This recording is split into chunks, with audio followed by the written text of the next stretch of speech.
Let's all go to the game shop. Let's all go to the game shop. Let's all go to the game shop, if you're lucky enough to have one, and buy ourselves some swag.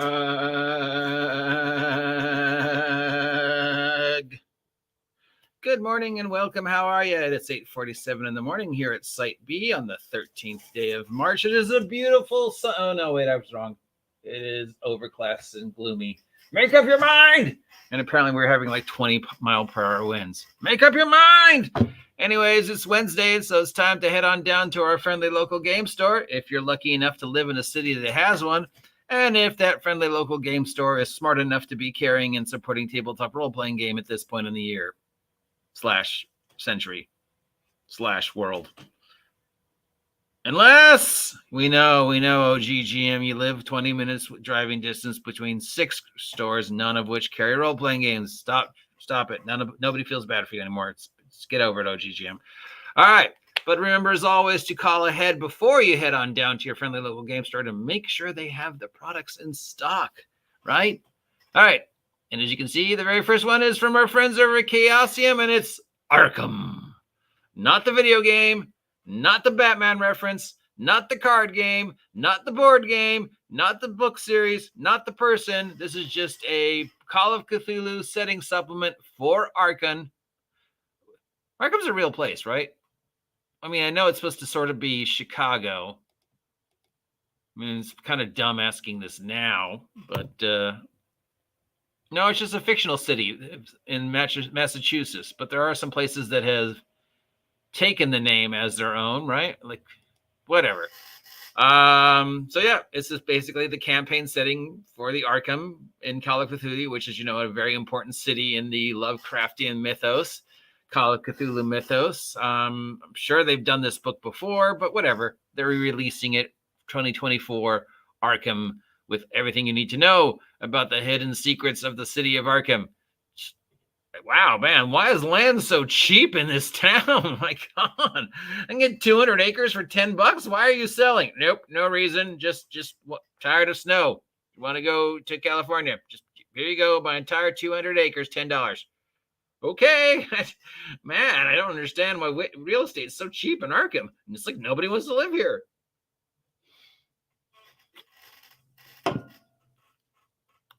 From Mongoose Publishing, we have Spaceships. $50 each for these hardcover books. One is big spaceships, the adventure class spaceships, and one is the smaller craft spaceships. Anything ranging from a couple 100,000 tons to a small little single person racing spaceship thingy.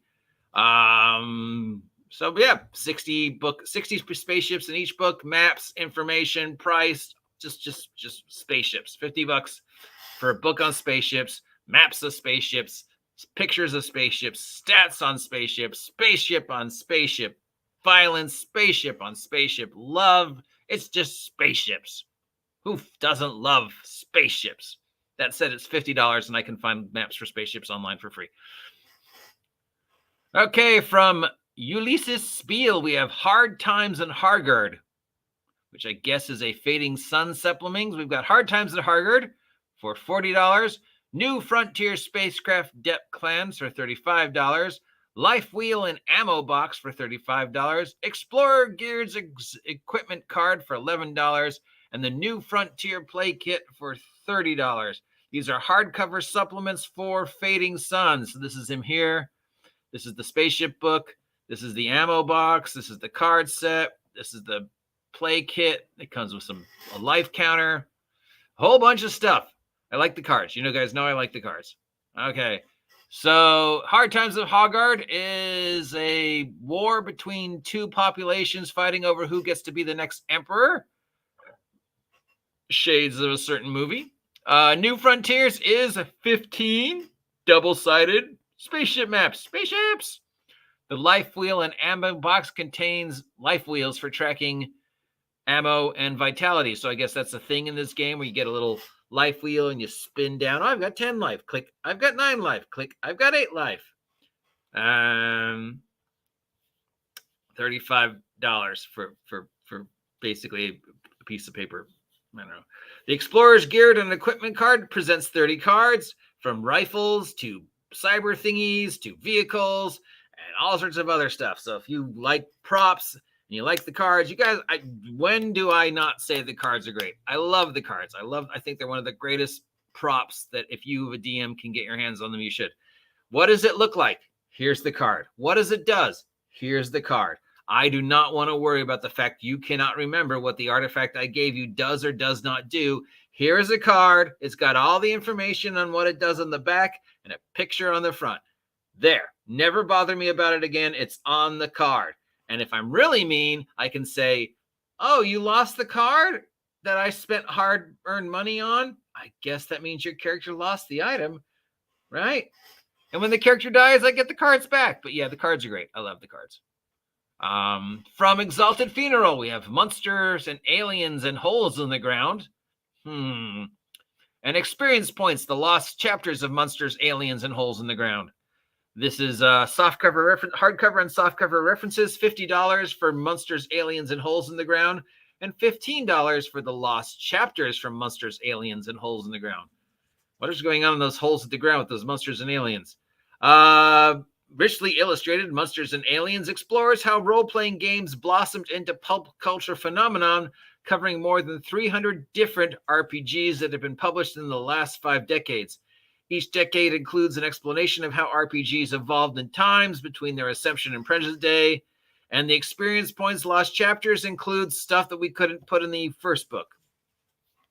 So it's not a monster manual. It's a history of the hobby and this individual's look of the evolution of the hobby and how each game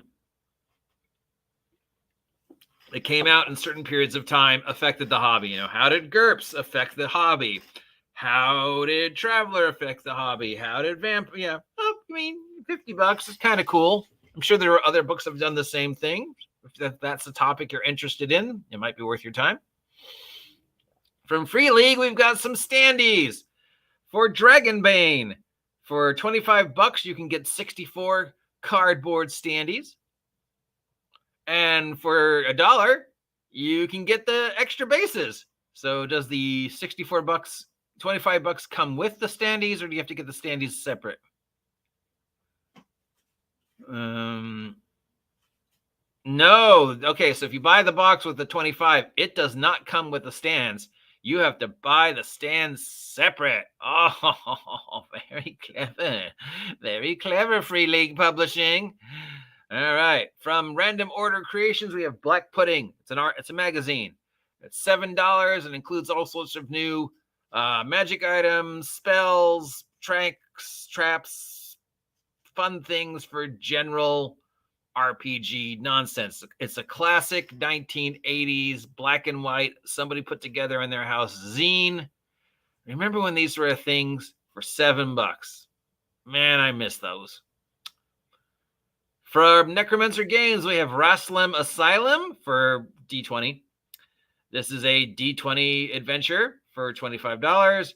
It's a fantasy horror adventure for 4 to 6 PCs where you go to an asylum where there's problem solving, combat, horror, asylum stuff, a guy dressed up like a jester that is no way, shape, or form a reference to the Joker, and all sorts of other things that could go on the assignment, an asylum. Are they the insane ones, or are you? Maybe all of this is in your head. It's like that episode of Buffy, right? What stands out this week? Arkham, a little pricey, but it's Cthulhu. Spaceships, a little pricey, but they're spaceships. I don't know about this one. This one, maybe. I mean, it'd be interesting to see if somebody's really done their homework to look at each and every decade and each and every important game that's come out in the past 50 years and seen how they altered the course, because there's hundreds and hundreds and hundreds of thousands of games, hundreds of thousands of which most of us have never seen or even know about. For every game you see on your game shop, no matter how obscure, there's even more obscure games because there's games in other countries, there's games that we never see. There's games that are secretly super popular, but nobody ever knows about, like Heavy Gear. So yeah, this could be cool. If I had $50 extra, I'd pick this up. The standees, Feels just like a money grab. Here's the standees. You get home, you open it. There's no bases. You have to go back and get the bases. I mean, if I could only recommend one thing this week, just these zines, man. I miss these zines. I love the zines. $7 for just a teeny hand-printed work of love and art that somebody, wanted to share their weird D20 ideas with you. And then this adventure. It's a decent week. Nothing amazing. You think you would expect a little more with con season and the holiday season and spring break coming around, but, it's only March.